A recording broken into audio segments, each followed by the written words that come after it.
Sorry. Sorry. If I do this, do I disturb you?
Oh, nice to meet you, Sawyer.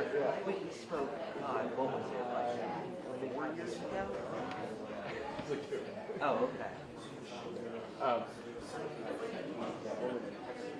Yeah, that's right. Thanks.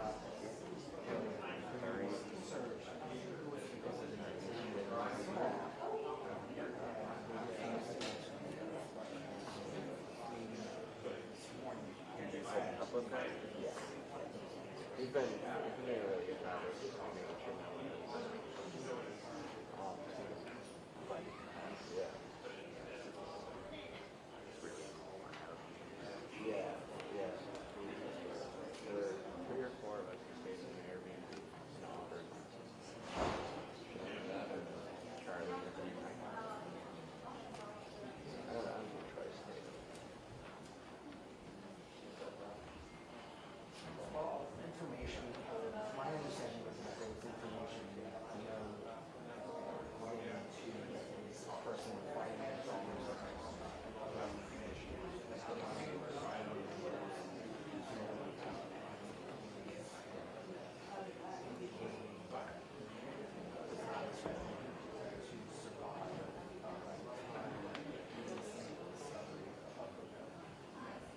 that will kind of jive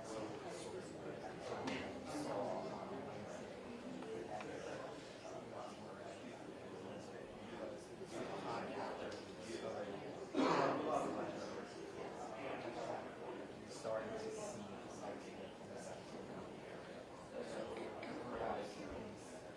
maybe something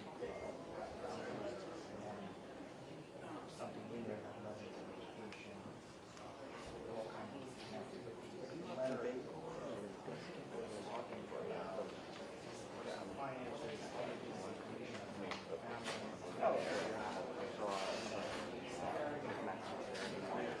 How was wedding? Oh, yeah. After he left, because I was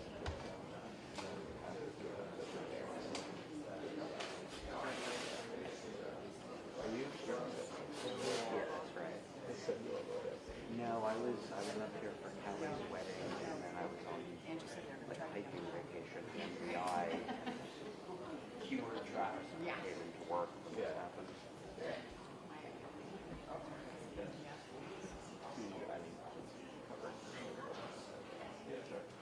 No, they didn't have me come on until yesterday.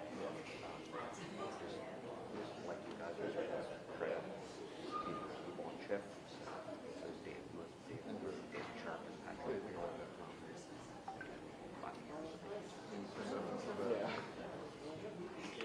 Since you took it,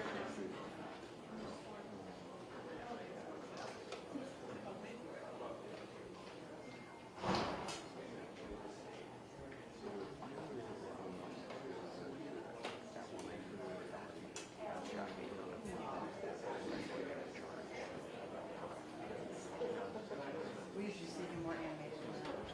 right, yeah, no, it was, the Thursday helps. Devi parlare di Shakira e Oh, yeah, you're right, right. che mi è una botica. I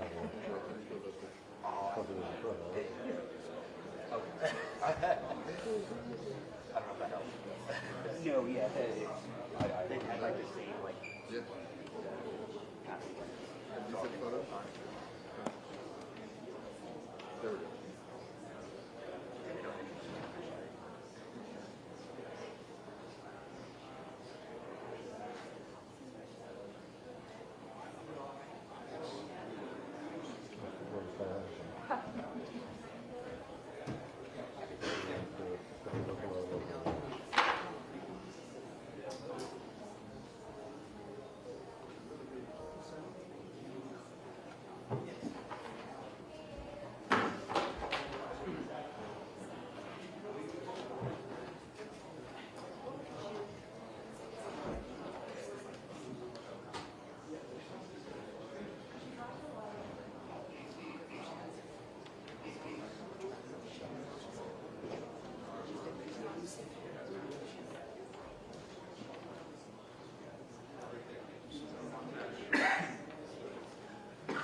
He said something to my elbow.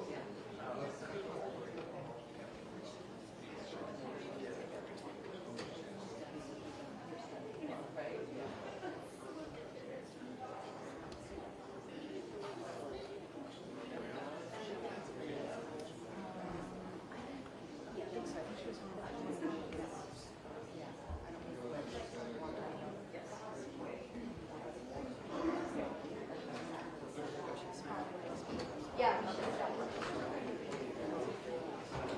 5 minutes, maybe earlier. The spokesperson today, the commissioner. I think by now you all know how to pronounce his name and you know how to spell it. Is that correct? Okay. Say it anyway. They're putting you on the spot. I know they're doing this on purpose. Saucechuck, Michael Saucechuck. Saucechuck. So for the consideration of the deaf victims and their families, we're requesting that the ASL interpreter, who will be here, is in your camera frames. Please do so, because we have people in Maine and throughout the country who are watching this. So thank you very much. Can you spell Michael's name, please? Yes, I would love to. S-A-U, oh man. S-A-U-S-C-H-U-C-K. Okay? Thank you all.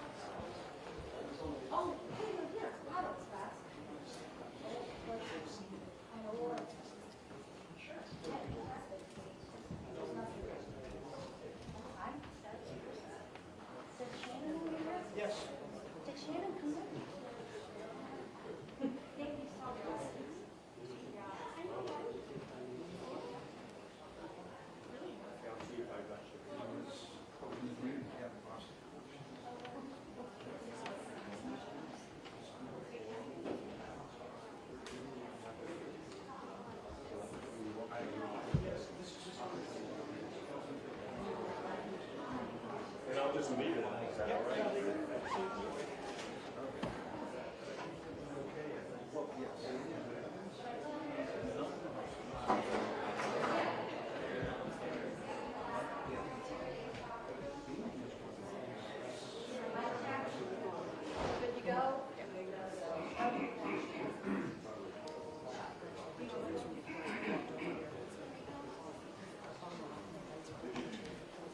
Following the briefing, Mayor Carl Shaline will be making a brief announcement. He's the mayor of the city of Lewiston. Thank you.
Okay, thank you.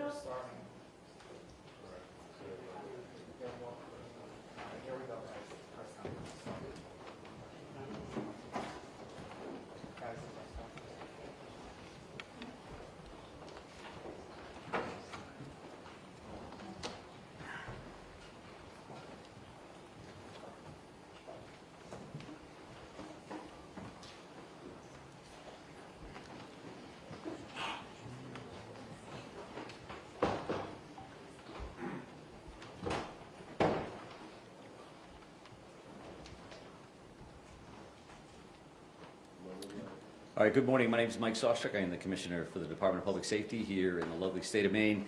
Thank you very much for joining us. As I stated yesterday in the afternoon conversation, for the consideration of the 4 death victims and their family, we are requesting that the ASL interpreter is in all frames for language access here in Maine and the U.S. They are grieving and have a right to know the latest information in ASL. Thank you for that. All right, we do appreciate your patience and your professionalism. I know you've been with us now for a few days away from your families, tucked in here with Lewiston working with us. So we're going to go ahead and kind of focus again on the operational side of the house. It's intended that I'm your only speaker for this morning. I suppose if we do get some Q&A that somebody else I think can answer readily, we'll do that, and we'll do the best we can for you. And for the state of Maine and the community here. So I do want to start right at 7:45 last night when Mr. Card was located deceased from a self-inflicted gunshot wound. And that did occur at the Maine Recycling Corporation, and that's at 61 Capitol Ave in Lisbon. And we're going to try to put that right up here on the screen. The audio visual is a little better than the chalkboard we had on day one. So this should show a map, a Google map location of where the Maine Recycling Corporation is located at. And I wanted to show this. This is the primary reason that we're late, because we were trying to get this switched over from Google Maps to something that you could utilize. But when you look at this, there's a triangle here. That stop right there. Yeah, exactly. That triangle is, in fact, the Maine Recycling Corporation. And if we go down across Capitol Avenue to where that circle is, that's the overflow parking location where he was found deceased in a trailer. So, and I think that's important because we were asked some good questions last night that we did not have the answers to at that point. So that particular location was cleared twice previously, and it was cleared in that triangle. It was cleared where the business is located.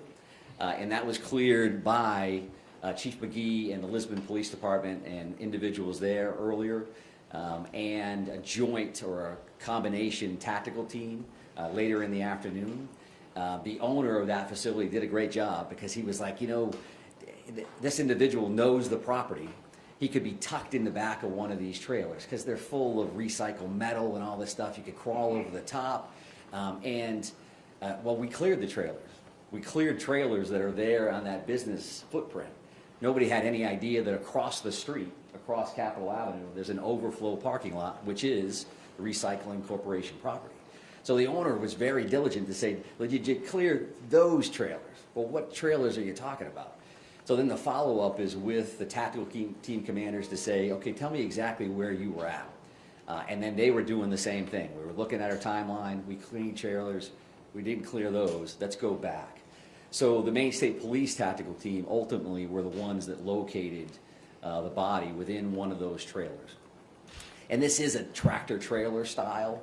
You know, you picture that 18-wheeler. This is what a trailer would look like, a box trailer is where he was located, right in the back of that. Some of those trailers are locked. Some of those trailers aren't. So he was found inside one of those boxes that was unlocked from the outside. And then you can probably picture that from just your experience on the street, right? You've seen those kind of things before. So that's where we found the body last night. A little bit of updates in that regard. We're going to be there probably through the end of the day, making sure that we process that particular scene. And we'll also be at the bar and grill and the bowling alley probably through the rest of the weekend. We're currently working that now, and we will definitely be working that tomorrow. And at this point, that is heavily resourced by evidence response team members. So ETs are processing physical evidence at those locations. Again, as we've discussed, there's a reason for that. That's a lot of material still there to work with. So we expect that we'll work through the weekend there. I would also just tell you that the behind-the-scenes stuff is a very intensive manhunt, an incredible amount of resources invested. Once he's located last night, truth be told, we got some people some rest. Hopefully you got some sleep last night. So we sent some people home. They're back in this morning, all in for today. We're going to send them back to get some rest tomorrow. They can see their families and be back in on Monday, the entire team, to include our partners, which I am going to take more time today to make sure that I acknowledge everybody that I can. So they'll be back in on Monday to continue their work, whether it's scene cleanup, continuing to do interviews. Overall, we received 821-ish as of a little while ago, tips and leads, so we continue to work those. The digital tip line, that video tip line that you were so helpful in putting the information out on, ultimately we're at 197 of those leads, and that information that was uploaded to that system. Got about a dozen or so search warrants that are completed, so signed and impounded meaning that you wouldn't have access to them at this point. But given the circumstances here, right, because we don't envision a trial of any sort for anybody that's involved here, the release of information I would expect after those affidavits, that impound is pulled, there's going to be a lot of information that's going to be there for you down the road. Again, we'll try to do the best we can today now that that piece of this event is done and he's been found. We're certainly able to answer additional questions. Everything we say can be interpreted by a suspect. They just said this about me, I'm going to go do that. And again, based on the violent nature of what occurred here, the traumatic incidents that occurred here in Lewiston, we were certainly concerned right into the last second that we didn't know what this individual was going to do next or where he was going to do it. So we need to be very cautious about that. We also need to be very cautious when you talk about trials, one information. So Mike's at the podium and he said this. And then at trial, 2 years later, they say, well, didn't you say this? And now you think this because you found it in a cell phone. All those things, we need to make sure that we're not being prejudicial for trials and for the court process. So again, from our end, about a dozen or so of those warrants, and everybody will continue to work on that. I think there's some additional information that I mentioned I was going to speak to you about today. And that is the addition of a family assistance center. And that family assistance center is going to be located at the Lewiston Armory at 65 Central Ave, right here in Lewiston, so 65 Central Ave. And that's intended to be a one-stop shop kind of thing, one central space for victims and their support persons to gather so that they don't have to make multiple stops for multiple different agencies to seek assistance. Now, this particular location is open for individuals who were present at the shooting site. So whether you were victim, physically stating that you were injured during this event, or you were there and traumatized, in either one of those situations, the Family Assistance Center will be a good spot for those individuals to go. I will say that this is probably, again, common sense, but the media will not be allowed to enter the Family Assistance Center. We want these folks focused on healing, not on, hey, am I on camera? What are people going to think? I don't want anybody to know I was there. So if you could do me a favor and help me out with that, that would be greatly appreciated. Now, that's the Maine State Police are working with the Maine Attorney General's Office, the Red Cross, and the FBI Victim Services Division, who have been incredible. And they're opening that space. That space actually opened this morning at 10, and they're going to be operational for the foreseeable future from 10 a.m. to 7 p.m. at the Lewiston Armory at 65 Central Ave. A separate location or a separate site providing mental health assistance, and that's going to be located at the Ramada Inn here in Lewiston, and that's created for the larger community. So again, as we've discussed, you have the scene, but the entire city is a scene, right? People that are traumatized, that I know somebody that knows somebody that knows something, or I walked by that, I've been to that bar before, I bowled there, that wasn't my night. But you want to talk to somebody about that. That's going to be at the Ramada Inn. So you're not necessarily a victim, a specific victim of what occurred, or somebody that was present when this occurred. And I mention that, and I mention that in this setting, because as these things evolve, we have an investigation, and now this will slowly evolve over to a wellness and a resiliency conversation for the community and for the victims and others. And that's the information that we want to make sure that folks are getting so that they can receive the help that they need. I would also say that once we clear these scenes, and I want to make sure I acknowledge this individual, Mike Halloran, who's a retired law enforcement officer out of Mass, owns a trauma service cleanup company. And Mike gives us a shout and says, you know, when you clear those scenes, I'm willing to come up and donate the services of my company to clean all of these crime scenes, which, as you can imagine, or probably can't imagine, is an incredibly traumatic process to begin with. So we clear the scenes. We have all the evidence that we need. This company is going to come up, the Trauma Service Cleanup Company, with Mike Halloran. They'll do the cleanups, and then we'll release those locations back to the owners so that they're not forced to deal with that first thing when they walk back into something, their hopes and dreams. I always wanted to open a bar, and they're going to be surrounded by the chaos that would have occurred that evening. So that will be the next steps there. So that's probably early next week. I gave you a little bit of information reference to the detectives, the major crime units, and all of our federal partners that are working with us there. We will be transitioning from our current command post back to the Lewiston Police Department. As you might imagine, the parking lot was a little bit different today than it was yesterday, right? So our command post, the next big step for the incident management team is to kind of demobilize. I think when these things happen, the first piece is we don't have enough people to do the work we need to do. And then the second piece is we have so many people to do the work that we can do. How can we track them? How can we feed them? Where are they at, and are they safe? So we're going to be fully invested in the demobilization of that location and the personnel that are involved throughout today and into tomorrow.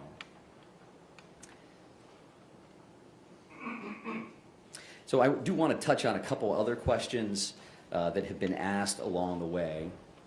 And with clearance from our prosecutors and our detectives, we're certainly more comfortable answering now based on the current outcome of what happened last night. So one thing, there's been a number of completely legitimate questions about a note that was found in his residence. So this is a paper style note.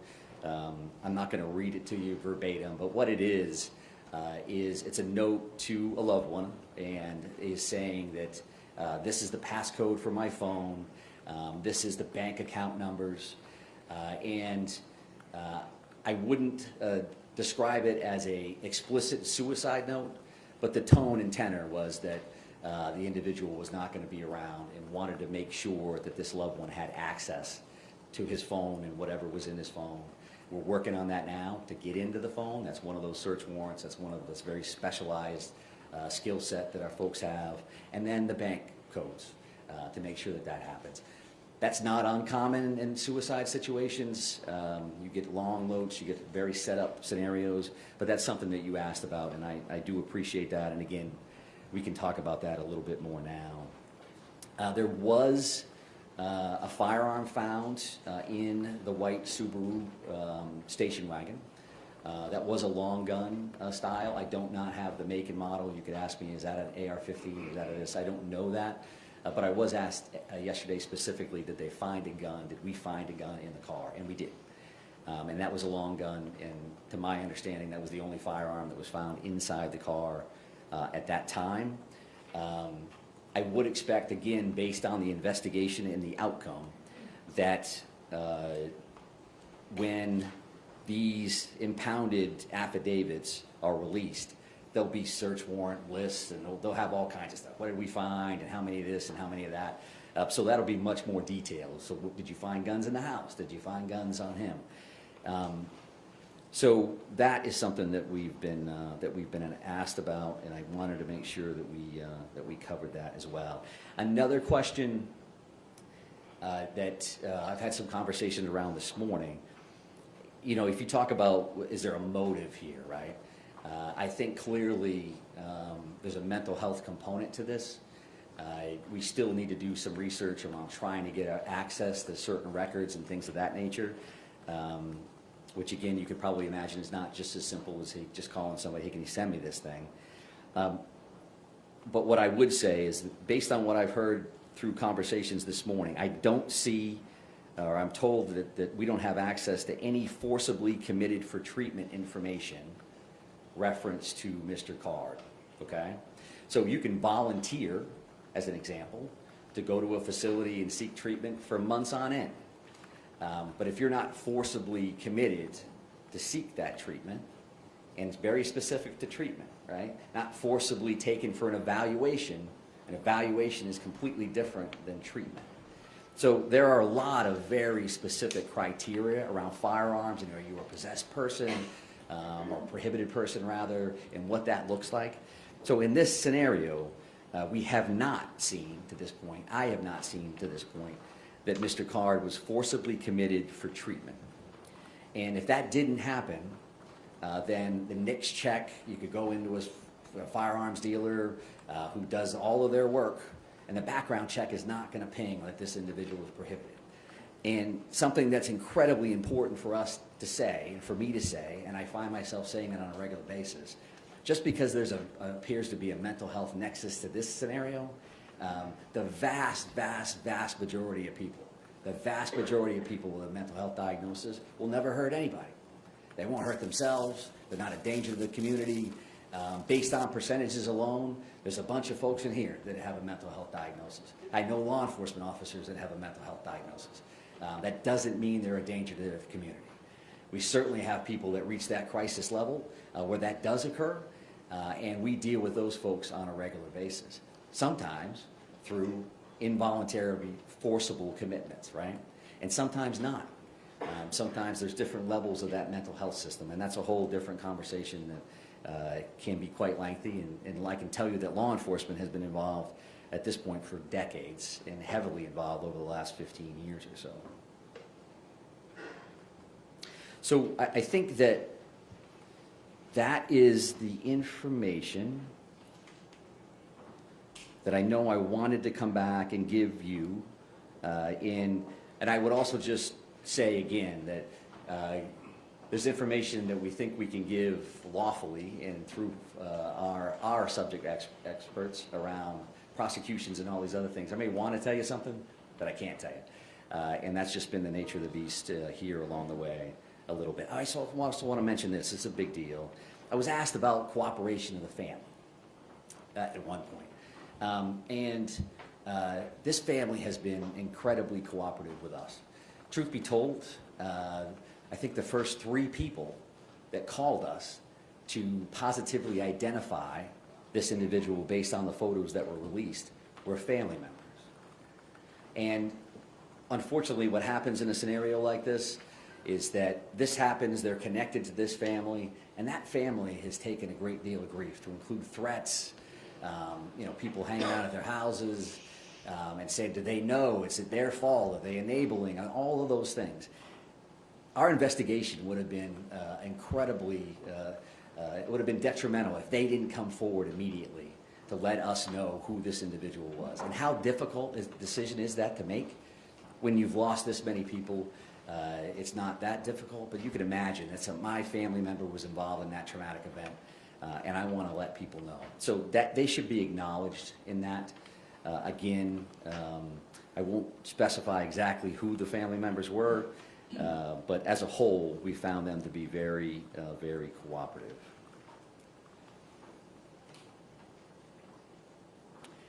I will also state that, from an after-action perspective, you can imagine that all of the law enforcement officers, the various agencies involved, the rest of the public safety world, we will be having a number of after-action reports, lessons learned. We don't want this to ever happen to anybody ever again, but we've learned a lot as a state from other communities around the country where this has happened, other communities internationally where these things have happened. And they put out best practices, and this is what's happened, and what are we going to do next? So I would expect those things to continue. None of the entities that are involved in that, certainly not the Department of Public Safety, are regulatory authorities. Like, hey, we have authority over what happened over here, and we're going to act on that. So there's a time and place for all of those things, to include that mental health system. There's a military component. There's all those different things, which has their own networks to regulate and make sure that they're checking their own processes, and I think that's rightfully so. So I think what I want to make sure I do, and I want to make sure we switch that screen back over to that victim screen to make sure that we all remember why we're here and why we do the work that we do. And I also want to state that, because I think when we leave here today, I'm not expecting future briefings or anything else, and I don't want to leave our partners out of this. I've discussed them every time we've talked. But if you talk about Chief McGee and the Lisbon Police Department, all the work that they've done, the strong focus on Lisbon, it kind of morphed over or Lewiston, and it kind of morphed over to Lisbon with the finding of the vehicle. But Chief McGee and his team and his community have really, really stepped up across the board. And they deserve a lot of credit as a strong partner in this entire thing. And the New Hampshire State Police, I can't tell you, I mean, that helicopter was floating over us very, very quickly, and there is New Hampshire State Police and tactical teams and detectives, command staff members that came to us immediately, across the board. From our federal partnerships, what happens in these is that everybody's got incredibly long titles that are accurate and they mean a whole lot.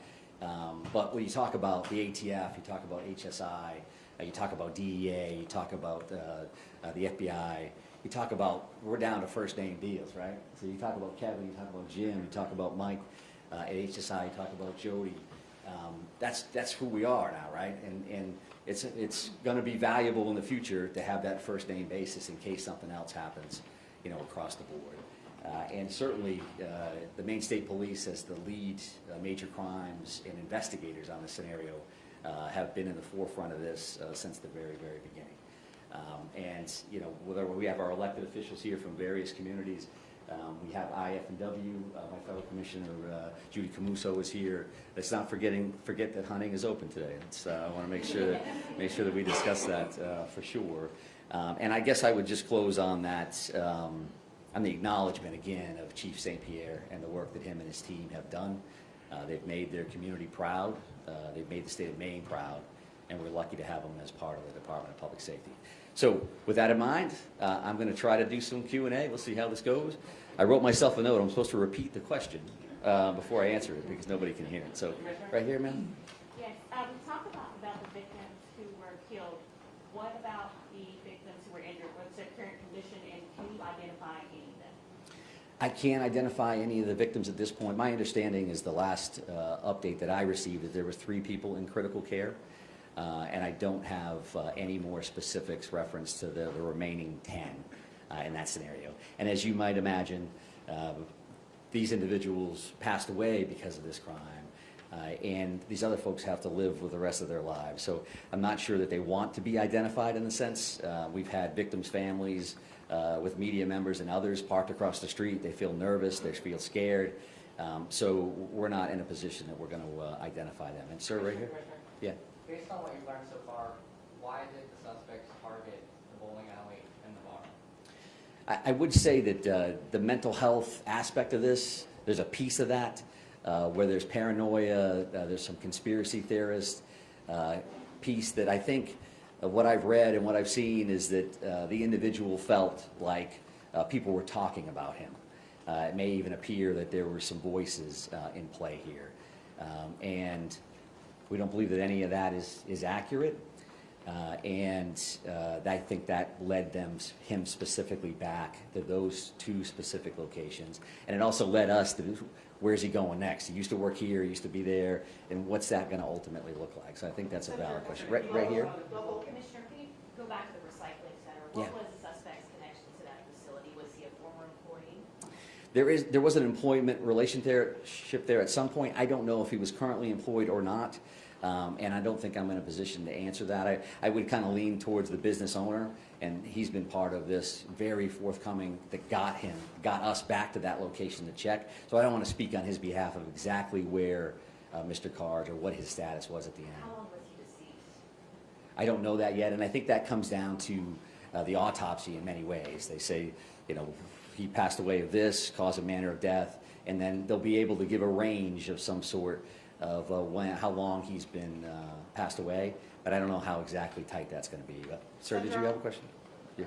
That was the one. All right, perfect. It's a twofer. Yes, ma'am. Details on the discovery of the body, if there's apparent self-inflicted gunshot wound, the stat, the condition of the body when you found it, the actual discovery of finding him in that trailer? Yeah, sure. So, from a discovery standpoint of the status of the body itself, when you're talking about a few days, there's not a great deal of decomposition in that time frame. So it was a self-inflicted gunshot wound. I will tell you there was a couple of firearms found at the scene. I won't be able to tell you exactly what that was. The one picture that I saw looked like he had the same sweatshirt on that he had the picture that we put out at the bowling alley. That's appeared to be the sweatshirt that he was wearing at that time.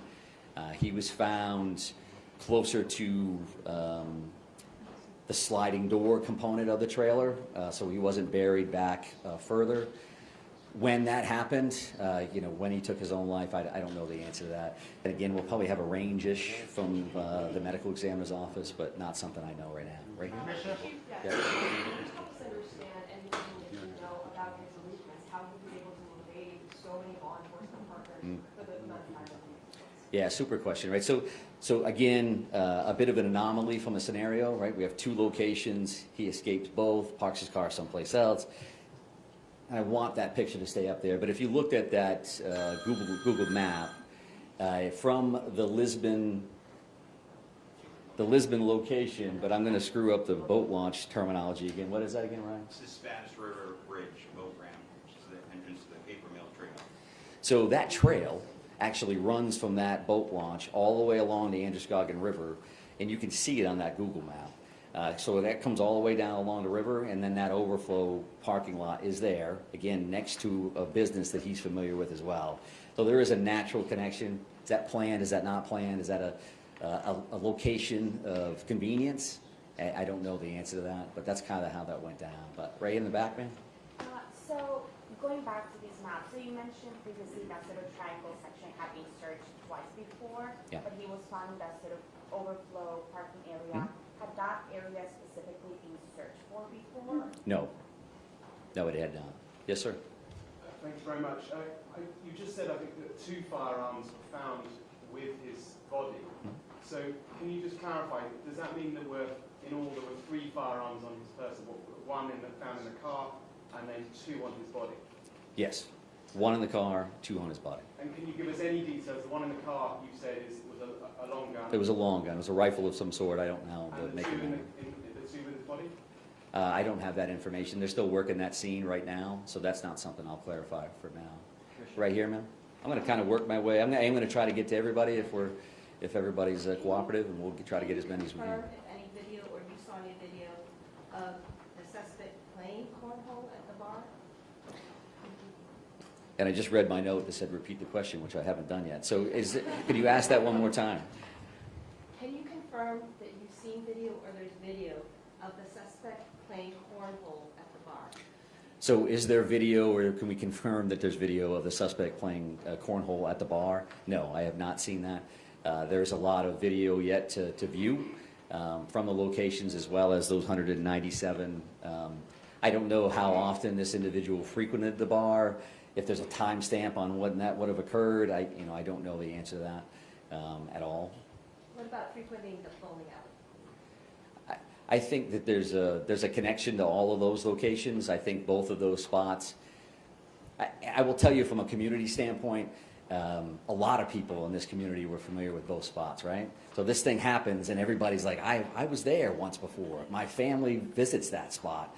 So there was a lot of that was going on, and I do believe there's a connection, as if this gentleman had been in both of those spots. Want to give it another shot? Yeah, I got another question. We haven't talked a lot about what he was doing in the hours leading up to the shootings. Mm-hmm. Did he case the locations at all? Was he driving around? Can you shed any light on that? So we haven't focused a lot of time on the time frame leading up to the crimes themselves. And no, I really can't flesh that out. I do think that what happens from here is those neighborhood canvases, and we say, okay, so this happened. We know this call came in at 6:56. We know that call came in at 7:08. Can we follow that suspect vehicle, that white Subaru station wagon? Can we track that with video in 100 different locations? I've seen those ring cams, convenience store, someplace out front, and then can we time gap that so we know exactly what happened? And then we left this location in that car. We know somehow we ended up at the boat launch. Can we try to figure out what that looks like? So I don't have any information. Was he casing the place that day, or clearly he had some knowledge of these locations previously, however? I'm assuming you're looking into that. Of course, yeah, absolutely. That's part of that. Again, he's dead. We know where he's located at. We can start working with our victims. We can also start digging in on all of these other things. But, sir? Yeah, so did you say that you don't know of any forcible mental health visits, or there were not any forcible mental health visits? There's none that I'm aware of. We've had people check that have told me that they haven't found those. So if they exist, I'm sure we'll continue to dig and try to find them, but I haven't found them. So a quick follow-up to that then. Yep. We're learning there may have been from a local source high up in law enforcement that we have. If you found that the yellow flag law should have been enacted, how will you hold those responsible?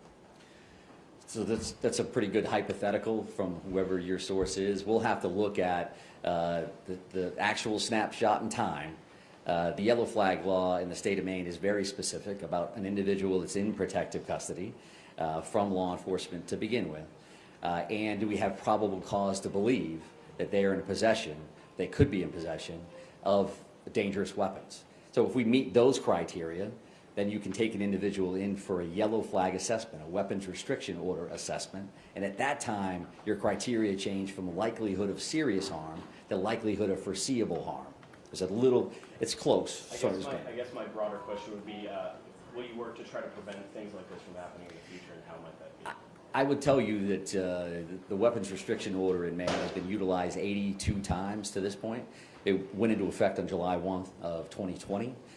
I know that because I've read every single one of those reports and am involved in that process on a regular basis. Just gave a presentation last Friday to a group of social workers to make sure that we're putting that information out there as much as humanly possible. It has been effective to this point, and it's certainly something that we're always looking at. Can we tweak it? Can we make things better?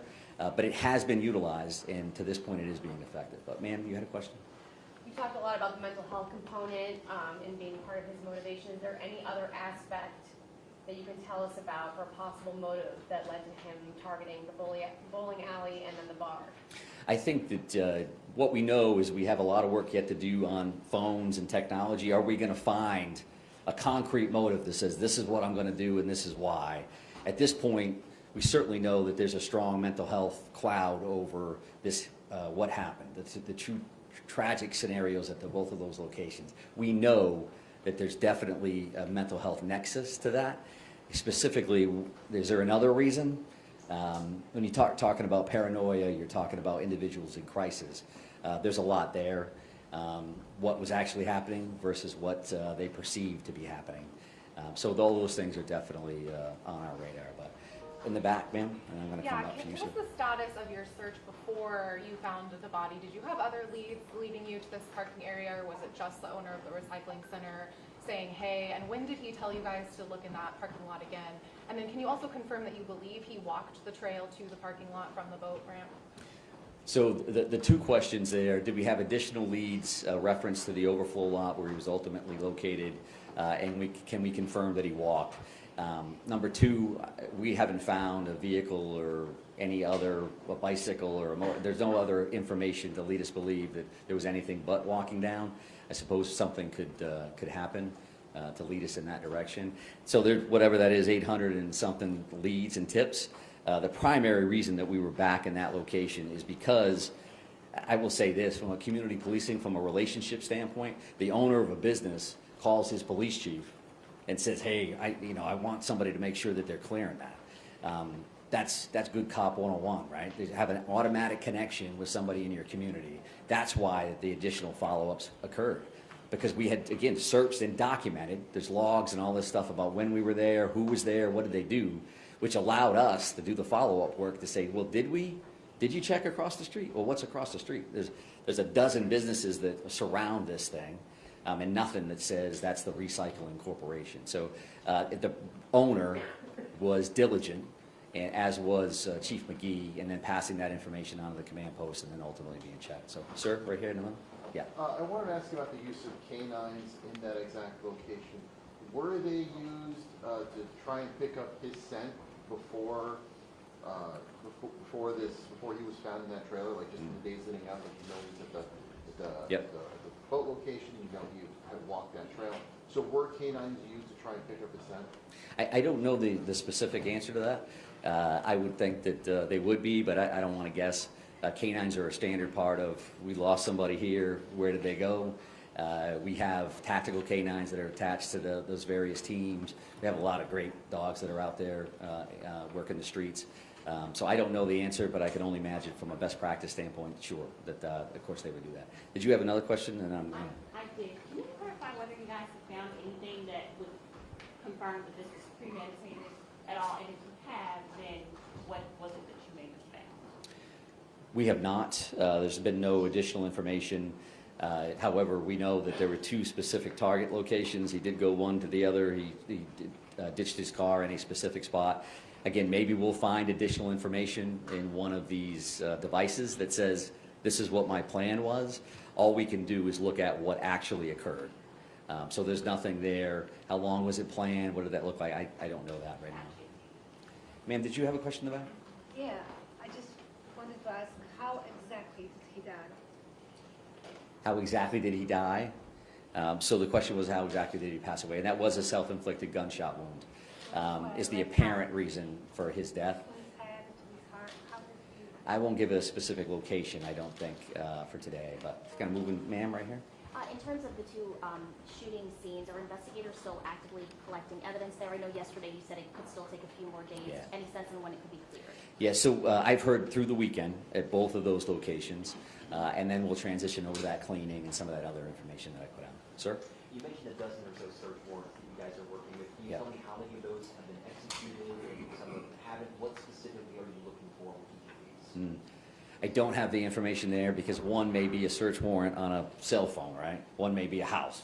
So I don't have a breakdown of exactly what warrants are going where and what that looks like. Some of those have been served, some of those we have, and they're kind of in the queue as a part of a punch list. This is where we're going next, and this is what we're doing. Absolutely. We're still working on it. Just a quick follow-up. I know Lewiston is a small community, but is there any indication that he had a prior relationship with any of the victims? I can't speak to that specifically. I think that would speak to premeditation and something as a motive above and beyond the mental health crisis that we know exists. But all of those follow-ups continue because you have the victims themselves clearly that have passed away, but we're also talking to everybody that he ever knew, right? Somebody he worked with, somebody he was in the military with. What did you know and how and all of those kind of things. So that continues. But, sir? So I want to get back to the two previous searches. Okay. First, thanks for answering all these questions today. And I think this is important because, I spent a lot of time in Lisbon, and that community certainly, just in the lockdown and shelter-in-place has suffered. Right. And I'm wondering, as you sit here today, do you think something more thorough search could have been done in that location, whether it's surging more resources to that location? Because, I saw the chief out there with his officers on their own doing a lot of these searches. And the question becomes, should more resources surged into that area? Because it seems like this one trail was just missed. No one thought to search it. And we didn't really see a surge of resources into that area until yesterday. There was a much bigger presence yesterday than there has been previously. Right. So I'm wondering if you're thinking about that now, because it did affect this community. People were in tears, just going to the supermarket to shop was so difficult for them. Yeah. And I'm just wondering if you're thinking about that at all today. So the question is, do we think now we should have surged additional resources to that area, either those two searches or otherwise? And I think we had a great deal of resources in play. I think we had resources all over the place, resources that maybe you saw, maybe you didn't see 24/7, 365 out on the street. I know that Chief McGee was working with fellow chiefs to bring him additional resources. I've seen that email string like, hey, we're trying to have two-person cars from a safety perspective. We want to make sure that we're properly staffed across the board. Another incredibly positive aspect of this is that search that Chief McGee led was because one of his officers found an open door to that facility. Right? So that's what's happening. People go to bed, whether they can sleep or not, and all night long, there are police officers crawling through their neighborhoods, looking at these businesses, looking at their backyards, trying to make sure that everybody's safe. So I will, for the rest of my life, be, looking at this event and saying, could we done this different? Could we do that different? I think we had resources in play. And our hearts go out. The reason we do this work is because of the trauma that is caused to our communities, all communities, when these things happen. So it's a completely legitimate question, but not one that I think was resource intensive for that particular area. But sir, in the middle, why don't you follow up? Go ahead. I'll give you that one. In those two searches, was it just the Lisbon police? No. Or did you have other officers? Yep. Oh, so you had other officers? So Chief McGee led that one search, and then there was also a combined tactical team that did an additional search.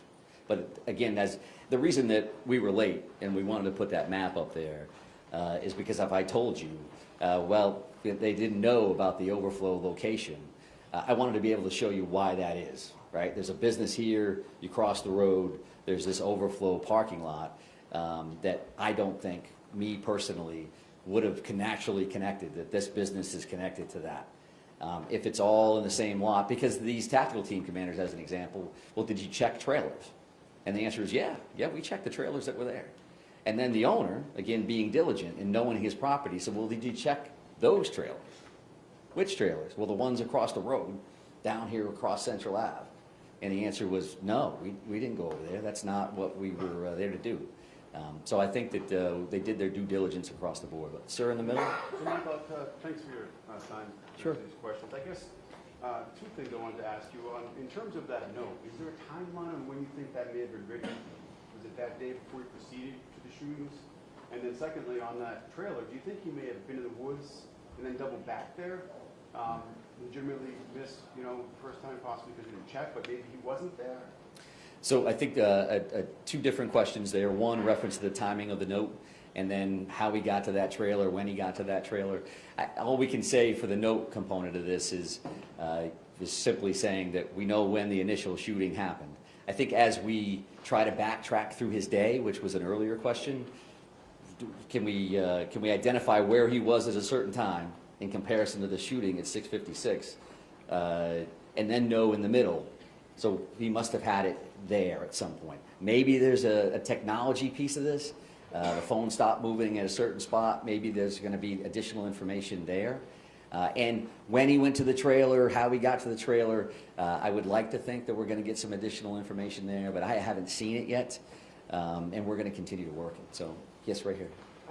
Did Mr. Card have any prior interactions with law enforcement in the area in the days, the weeks, the months leading up to this tragedy?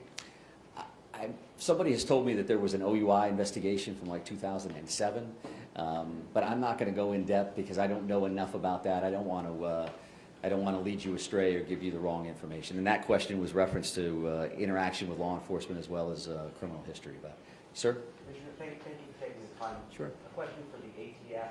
Can you either tell us or tell the commissioner so he can tell us the make and model of each of the 3 firearms that were recovered and whether Card obtained them legally? So I think that the reality is that we'll have that information as part of the search warrants and as part of the investigation. I don't have it right now. That's my failing, not the ATF's. So I won't need the ATF to tell us what the make and model is. We will go to the ATF, however, to say when were these firearms purchased and who purchased them. And we'll know that initial component. That's a standard check that law enforcement do every time that a firearm is involved in an incident or crime or anything. I appreciate that, sir, but Yep. the ATF is standing behind you and they provide that. They can give you the same exact answer if you like. Would you like to answer that? So as far as the firearms, as far as I don't want to misidentify models or makes, but what I can tell you as far as the firearms that have been recovered, they do appear to be purchased by him. And legally purchased. Legally purchased. And was this 10 days before this incident? We have some information that he purchased it some days before. Yes, some days before. There's been a number of firearms that have been recovered as part of this investigation, and some of them have been purchased very recently, and some of them years and years ago. Yes, sir, right there with the hat. Yep.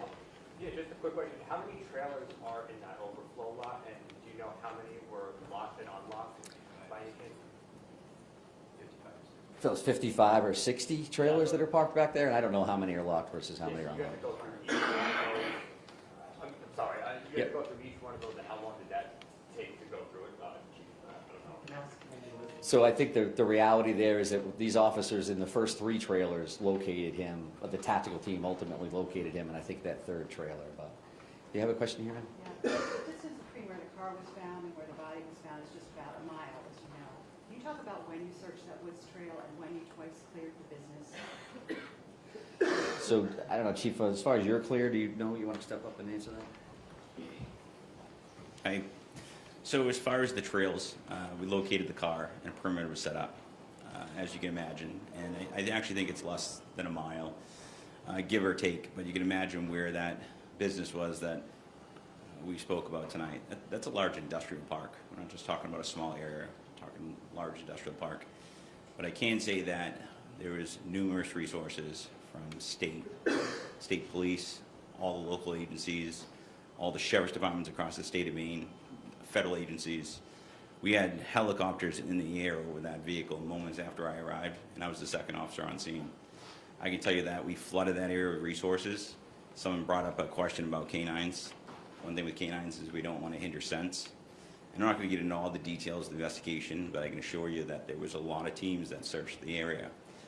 On top of, I'll add one thing, on top of it being an industrial park, numerous different businesses. Obviously, there was one business that we were interested in, and our tactical teams did clear that building at Maine Recycling.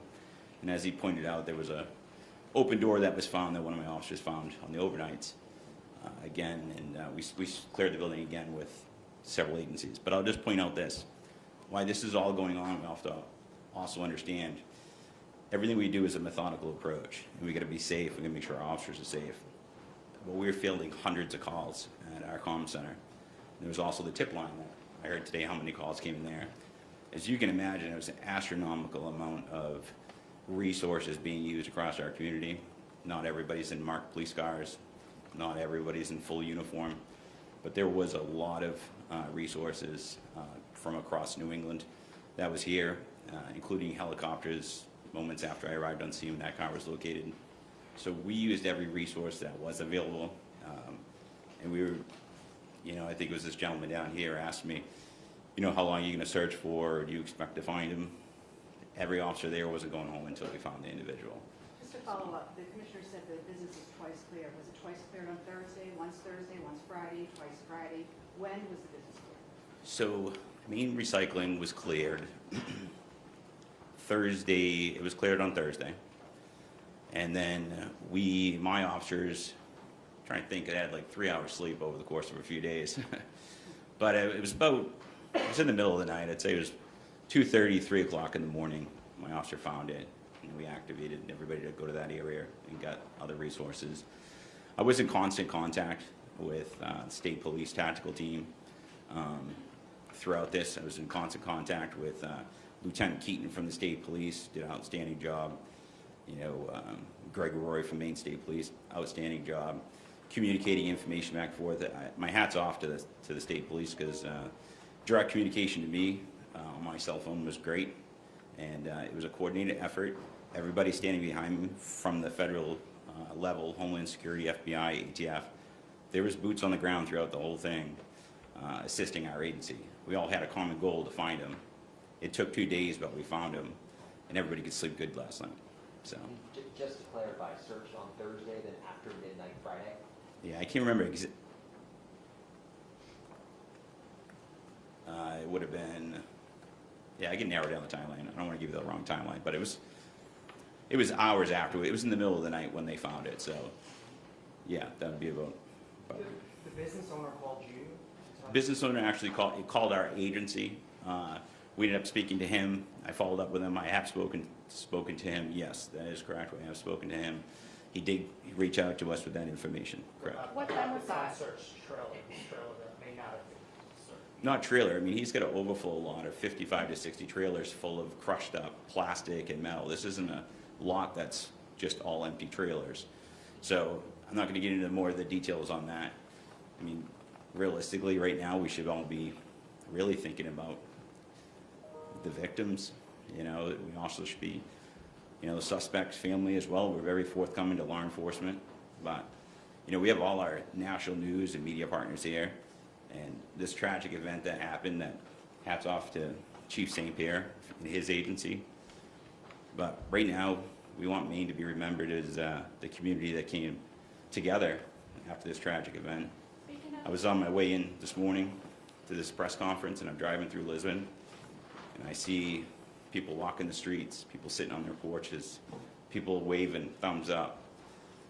It's what community's all about. So I'd say, I'm not going to say too much more at this point. I'm going to put it back over to him, but moving forward, we just be thinking about the victims. Thanks. Can you tell us if there are any vigils planned over the next couple of days? Also, will students be going back to school starting on Monday? Will there be additional resources there?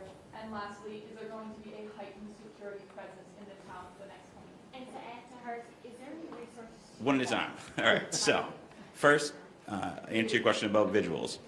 I do know one that at 6 o'clock tonight at the Rumbo site in Lisbon Falls, there's going to be a candlelight vigil being held there in Lisbon to remember the victims that tragically killed in Lewiston. As far as school, I'm still in communication with the superintendent of schools. I don't have an answer for you on that yet. And what was your other question? The other question was, is there going to be a heightened security presence? Yes, yeah, we have multiple extra officers on, yes. Your department, well, all of you all's department, you guys put in a lot of work. How are you all doing? And what resources are going to be made available, if any, for the people who are working on this case for days on end? I can tell you that personally, I can speak only for myself, but NAMI and Maine, as well as every crisis counselor has reached out to me from my department.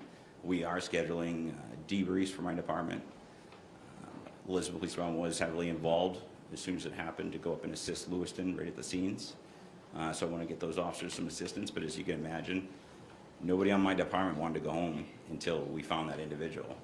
And I pretty much had to force them to go home and take a nap. So, Chief, could you describe the moment that your officers opened that door, that trailer? Like, how did they make the positive identification? Just Yeah, I won't be able to comment on that because we weren't involved down the trailer, so I'm going to put it back over to the, thank you. I appreciate that. So the Maine State Police Tactical Team are the ones that located this individual. And again, because of the appearance, the facial hair, the clothing, the circumstances, they were communicating back to Major Crimes, who was communicating with the Attorney General's office, the medical examiner's office. What are we all comfortable with in order to ID this individual positively and say, so we could come and say that this individual has been found and he's deceased and this is how he passed away. So that part of that identification process is pretty standard, and that's the process that we followed here. As soon as we knew that, the very first call that we made was to Chief St. Pierre to notify him that, again, that next level can occur. I'm going to take one more question, and it's going to be from you. Yeah, understanding that there has been no enforceable commitment to any kind of regular institution, can you tell us anything that you know about voluntary self-commitment that he may have? So the question is stating that there's no forcible commitments. Do we know of anything that's on the voluntary side? I know that we're seeking records and we're trying to determine if in fact that happened, what did it look like. There are reports out there that it did involve the military, his military unit. We don't have ready access to that documentation, so we're following up on that like we would with everything else. But I really, really do appreciate everybody's time, your patience, your professionalism. Thank you for taking care of our community. Thank you very much. Take care. Thank you.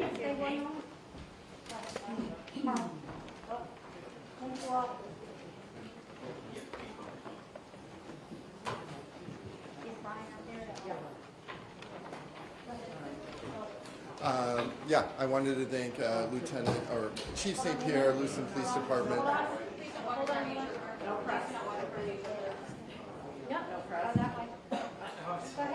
I wanted to thank Chief St. Pierre, Lewiston Police Department, Commissioner Shostak, Maine State Police, and all of the state and federal agencies that helped us through this. Thank you all so much.